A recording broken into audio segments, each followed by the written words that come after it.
Fala galera da Fenu, como estão?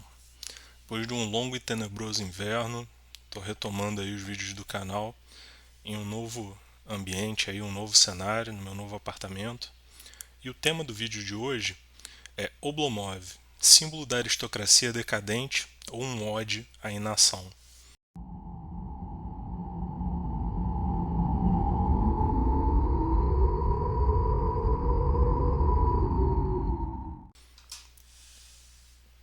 Bom, Oblomov, ele é um romance de 1859, escrito por Ivan Alexandrovich Goncharov.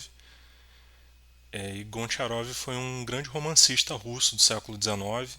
Ele era filho de um abastado comerciante de grãos, trabalhou 30 anos como funcionário público e publicou seu primeiro romance em 1847. Esse romance retratava os conflitos entre o romantismo de um jovem e o pragmatismo da elite de São Petersburgo. Entre 1852 e 1855, Goncharov viajou para Inglaterra, África, Japão e então de volta para a Rússia através da Sibéria como secretário do almirante Yefim Putiatin.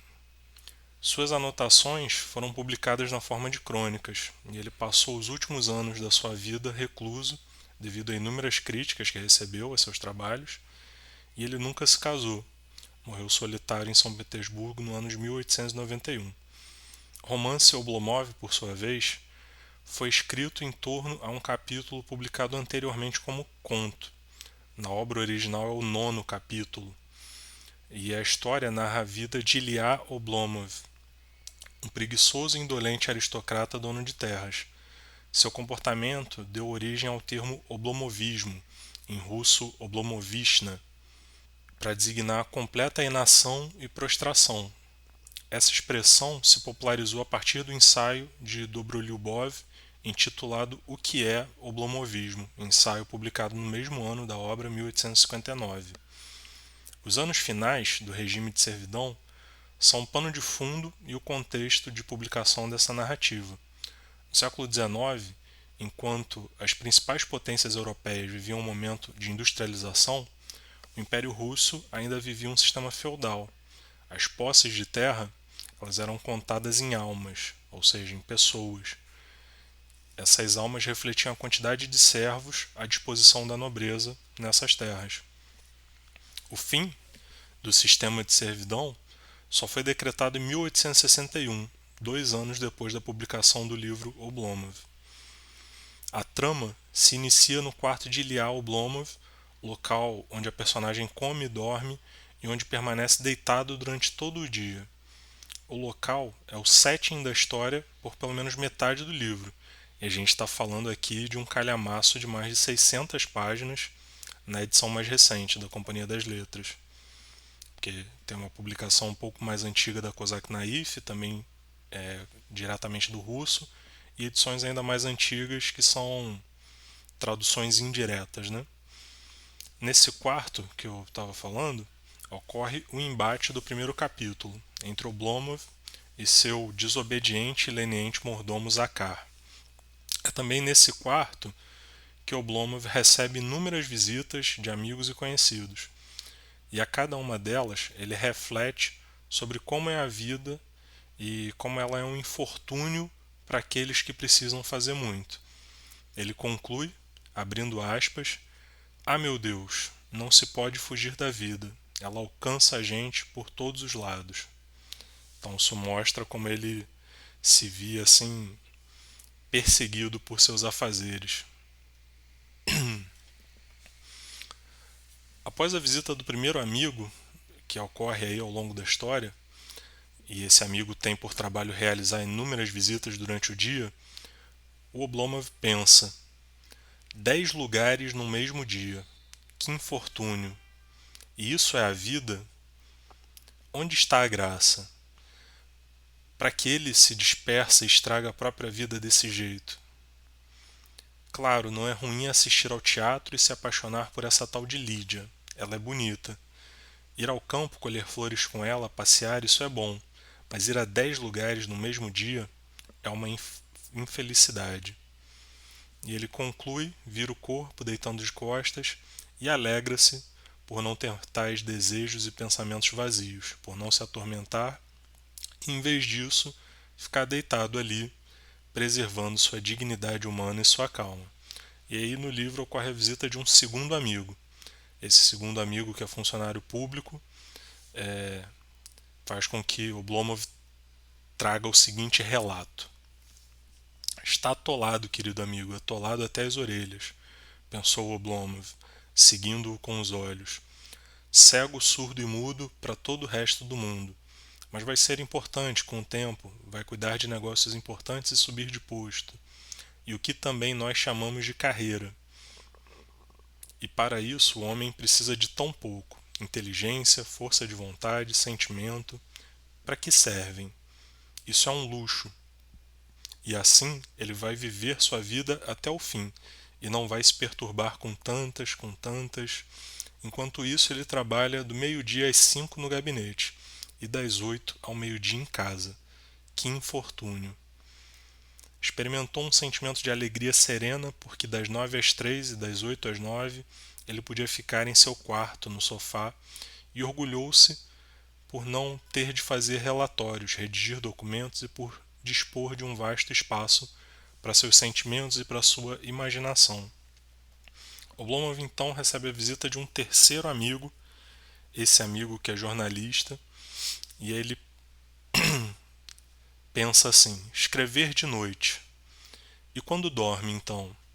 Mas deve ganhar uns 5.000 por ano. Já dá para pagar o pão.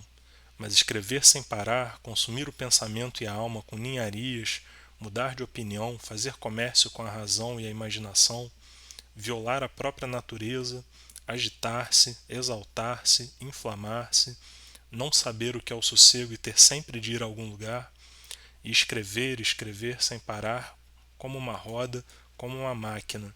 Escrever amanhã, depois de amanhã, vão vir as férias, o verão vai começar, e ele vai ficar sempre escrevendo. Quando vai parar e descansar? Que infortúnio! Esses pequenos trechos revelam o modo de agir e de pensar de Oblomov, e como ele valoriza não fazer nada e ter tempo para contemplação e reflexão sem utilidade. Após algumas visitas, inclusive de um amigo que tenta tirar vantagem de sua situação, o personagem Andrei Stolz é introduzido na história. Stolz é a antítese de Oblomov. Ele, por sua vez alemão, enquanto Oblomov é russo, representa a burguesia ascendente. Trata-se de um homem de ação e um self-made man, que acumulou grande riqueza através de seu esforço pessoal. Já Oblomov, por sua vez, enfrentava grandes dificuldades financeiras por ignorar completamente o gerenciamento de suas próprias terras. O embate entre os dois é uma metáfora para as diferenças entre a Europa ocidental capitalista e industrial e a Rússia agrária e feudal. Oblomov representaria então a decadência da aristocracia e Stolz a ascensão da burguesia como um ideal a ser perseguido. A trama segue e somos introduzidos a Olga, por quem Oblomov acaba se apaixonando. Símbolo de transformação e vitalidade, ela clama por mudanças na vida de Oblomov. Porém, a inação dele é tão profunda que Olga termina por perceber que amou apenas o Oblomov do futuro. Uma idealização sem lastro na realidade. Os dois se afastam e Oblomov vai morar com a senhoria Agáfia, com quem ele acaba tendo um filho. O livro termina com a morte de Oblomov serenamente, como se adormecesse para sempre. O amigo Stolz, então, se incumbe pela criação do filho do casal, que foi nomeado justamente como Andrei, em homenagem ao amigo, e ele faz esse movimento de criar a criança em um esforço para que ela não desperdice sua vida como pai. E isso na visão de Andrei, né? Seu objetivo é que a criança cresça longe de qualquer resquício de oblomovismo, tendo uma vida útil e ativa. O livro conclui com Stolz explicando o oblomovismo a um literato como a causa da morte de Oblomov e de sua vida não realizada. Bom, embora o livro seja uma sátira da aristocracia feudal russa, a gente pode reinterpretar ele também como um ode à inatividade e uma resistência frente aos impulsos do neoliberalismo contemporâneo. Para realizar essa reinterpretação, a gente vai recorrer ao diálogo com o filósofo Byung-Chul Han, em específico, as obras Psicopolítica, Sociedade do Cansaço e Capitalismo e Impulso de Morte. A gente vai se deter então na discussão de algumas ideias do Byung-Chul Han em articulação com a trama de Oblomov. Primeiro tópico, né? O oblomovismo como resistência à sociedade do desempenho e à violência da positividade. Byung-Chul Han descreve a sociedade atual como uma sociedade do cansaço e também como uma sociedade do desempenho, onde os indivíduos são impulsionados por uma autoexigência constante e uma autoexploração voluntária, que os levam ao esgotamento. Ele afirma que o poder contemporâneo opera não por opressão, mas por um exagero de positividade, esgotando a liberdade ao invés de negá-la. A violência, segundo Han, não provém apenas da negatividade, mas também do igual. E nesse sentido, o movimento de Oblomov seria justamente uma resistência a essa sociedade do desempenho, a essa sociedade do cansaço. Segundo tópico, a indolência e a apatia de Ilya Oblomov são o cerne do oblomovismo. Oblomov passa seus dias deitado, preferindo a inércia a enfrentar o mundo. Sua inação, que Stolz chega a chamar de preguiça até de viver, pode ser interpretada como uma resistência passiva à lógica de hiperatividade. Ele se protege de tudo que não consegue administrar. Enquanto a sociedade exige ação, seu médico chega a prescrever-lhe a suspensão de ocupações mentais e de qualquer outra atividade. Um contraponto irônico à histeria do sujeito de desempenho pós-moderno que o Byung-Chul Han tanto critica. A própria vida de Oblomov em Oblomovka, que é a fazenda de seus pais,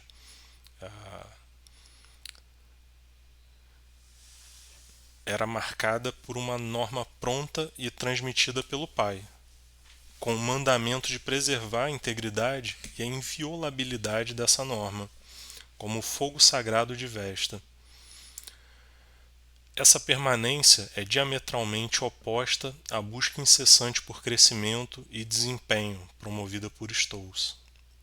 Terceiro tópico: a atenção profunda versus a hiperatenção e o tédio como ninho da experiência. Han argumenta que a atenção profunda, contemplativa, que é essencial para os desempenhos culturais da humanidade e para a filosofia, está sendo deslocada pela hiperatenção, que se caracteriza pela rápida mudança de foco e uma baixa tolerância ao tédio. Han cita Walter Benjamin, que vê o tédio profundo como um pássaro onírico que choca o ovo da experiência. Nietzsche, também citado por Han, alerta que a falta de repouso leva a uma nova barbárie e que é necessário então fortalecer em grande medida o elemento contemplativo. Han ainda ressalta que a perda da capacidade contemplativa é corresponsável pela histeria e nervosismo da sociedade ativa moderna. Quarto tópico: Oblomov e a antítese da hiperatenção. Seu olhar é demorado e sua capacidade de se perder em pensamentos e sonhos é notável. Ele se irrita com a agitação e com a correria da vida urbana e com as pessoas que se dispersam e estragam a própria vida desse jeito.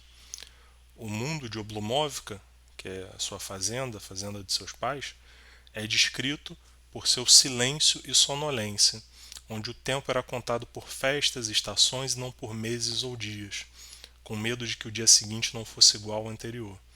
A vida contemplativa de Oblomov é visível em sua tendência a mergulhar em devaneios e a rejeitar a superficialidade da vida social. Ele acha, na verdade, maçante que falem de tudo, O tédio é parte integrante de sua existência, permitindo-lhe a contemplação artística das circunstâncias e o desenvolvimento de uma filosofia própria. Quinto tópico: a perda da alteridade e o inferno do idêntico nas relações. Han observa que a sociedade contemporânea sofre com o desaparecimento da alteridade, da estranheza, levando ao inferno do idêntico, onde as diferenças são neutralizadas. Ele argumenta que, em nome da liberdade, eliminamos os outros e sua negatividade. Sexto tópico: a tentativa de Olga em transformar Oblomov, de indicar um objetivo para ele e obrigá-lo a gostar de atividades, pode ser vista como uma manifestação da violência da positividade e da eliminação da alteridade a partir do pensamento do Byung-Chul Han. A Olga, ela amava um Oblomov do futuro, um Oblomov moldado aos ideais de atividade e produtividade dela e de Stolz, e não o Oblomov real. A frustração de Olga se revela em sua constatação: eu amava em você aquilo que eu queria que existisse em você, aquilo que Stolz me mostrou, aquilo que eu e ele inventamos, diz ela. Oblomov, por sua vez, sentiu-se como um indigente a quem reprovavam por sua nudez, aceitando a crítica de que era mesquinho, patético e vil. A eventual aceitação de Oblomov por Agafia Matveyevna, e que o acolhe em sua domesticidade e não busca transformá-lo, representa a aceitação do idêntico, sem a fricção da alteridade que Olga, por extensão, Stolz buscavam. Já não sei mais em que tópico a gente está, mas próximo tópico: capitalismo e impulso de morte, a destruição em nome do crescimento. Han argumenta que o que chamamos de crescimento hoje, na verdade, é uma proliferação cancerígena e sem rumo, um delírio de produção e de crescimento que se parece com um delírio de morte. Ele conecta o capitalismo a um impulso de morte freudiano, onde a produção se assemelha à destruição e a autoalienação da humanidade pode levar ao aniquilamento como um gozo estético. O hipercapitalismo atual visa a exploração total do ser humano, transformando sua vida em valor comercial. A figura de Stolz, o empreendedor dinâmico que se ocupa com os próprios negócios e de fato tinha adquirido uma casa e ganhado dinheiro, encarna a ética capitalista do progresso e da produtividade. Ele representa a introdução das relações capitalistas numa sociedade com arraigadas tradições agrárias. A aversão de Oblomov à ideia de que o crescimento possa ser destrutivo é percebida em sua relutância em se envolver com as finanças de sua propriedade e sua eventual exploração por Ivan e Tarantiev, que buscam lucrar com sua inação. A história do esgotamento de Bartleby, do Herman Melville, que Han também aborda nos seus livros, encontra um paralelo no desperdício de vida de Oblomov, que Stolz descreve como morreu, uma vida desperdiçada, sendo o oblomovismo sua causa. E por último, a inação como rejeição da sociedade do desempenho e da autoexploração. Byung-Chul Han descreve a transição da sociedade disciplinar, tal como descrita e entendida por Foucault, para a sociedade de desempenho, onde os indivíduos não são mais sujeitos de obediência, mas sujeitos de desempenho e produção, empresários de si mesmos. Essa nova forma de poder não é repressiva, mas ela é sedutora, ou seja, fascinante, levando à autoexploração voluntária e à luta interior consigo mesmo. Aqueles que fracassam culpam a si mesmos, envergonhados. Han afirma que a depressão é o adoecimento de uma sociedade que sofre sob o excesso de positividade e que o homem depressivo é aquele animal laborant que explora a si mesmo, tornando-se agressor e vítima ao mesmo tempo. Em resumo, o que a gente quer discutir aqui com esse vídeo, a partir aí da literatura russa, a partir do diálogo com Byung-Chul Han, é o que, como Ailton Krenak nomeia aí no título de seu livro, a vida não é útil.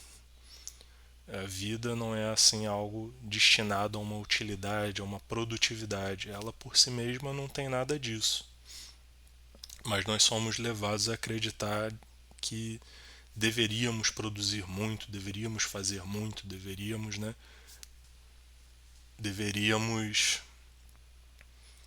enfim, ser úteis para a sociedade, ser produtivos. E tudo isso faz parte de uma ideologia neoliberal.